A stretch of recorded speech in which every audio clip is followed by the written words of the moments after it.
Hey, boy, you want to take a picture? Yeah. No. Don't you dare take a picture of that good boy. Polaroid is bad. We knew this going in.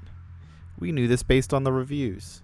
We know this because a Polaroid camera killing people was done in a Goosebumps book I read in elementary school. I know that Polaroid is bad. Then Iguana, why did you say you didn't hate it in your last video? Because it was a lot better than I was expecting. When I first saw the trailer for this movie, I fucking knew what I was getting into. I said, this is just more schlock for a quick buck. It's not going to be scary. It's just ghost girl shit and that kitschy type of horror that Blumhouse loves to do right now.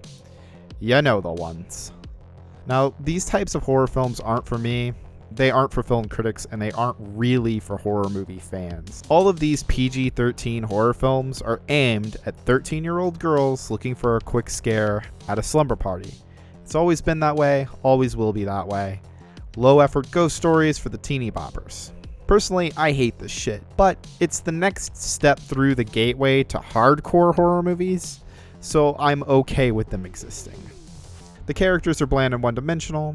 It's PG-13, so all of the kills or jump scares or they're off-screen. The cops crash a party with underage drinking and don't stop the party? Strange. The dialogue sounds like it was written by a middle-aged man who thinks he knows all the hip words the teenies are saying. Everybody get in. Pics or it didn't happen. Oh my gosh, okay. 3, 2, 1. That was a thing from like 10 years ago, Dad. So what was it about this movie that I actually did like? Well, to be fair, my expectations were low, like this low. The main character isn't that annoying. In most of these movies aimed at teens, the main character is different and doesn't fit in, despite being someone who would totally fit into the cool kids club. That whole bully nerd dynamic or the cool girls doesn't really exist in Polaroid, and I appreciate that. The main character opens up to the cool kids and they accept her. It's a nice change from the cliche that hasn't let up since the late 70s. Spoilers. So get this. The original owner of the camera was a girl who was a little slow, and the old lady, her mother, tells the main characters that these bullies took inappropriate photos of her, and so she killed herself out of shame. And the dude haunting the camera was a photography teacher and her father. He tracked down all the kids, killed them in a fit of rage, and then he was killed by some cops. And now his ghost haunts the camera looking to kill the last bully. Now, given this information, I was like, okay, that sounds like typical horror movie shit. I buy it. Only to figure out that her dad, the photography teacher, was actually the bully who sexually assaulted her. And her friends find out because they find some nude photos in his possessions. So he kidnaps them, tortures them, gets shot by the cops, and only one survives. I like that you get to hear different counts on why the ghost is haunting the camera.